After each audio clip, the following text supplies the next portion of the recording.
আজ কি রান্না করছো? এতে আবার কি হচ্ছে? হেনা করবো বলে চাল লিকা করছে। কি শনিবার মুগের ডাল হচ্ছে, আর এটা হচ্ছে এই যে কুতরি আলু ভাজা হচ্ছে, পেঁপে একটু ভাতে দেবো মানে সিদ্ধ, এ আছে পনির আলুর তরকারি। অনেকদিন পর পনির। একদম ঠিক কথা। আর এইটা হচ্ছে কালকের তরকারি ছিল, গরম করে নিয়েছি, এটা দিয়ে আজকে মুড়িটা খেয়ে নেবো।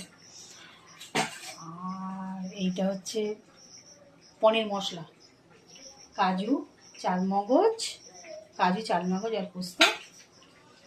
আর এইটা হচ্ছে স্যালাড, কাটা স্যালাড খেতে নেই বলে সব এগুলো সব গোটা গোটাই রেখেছি। চাটনি?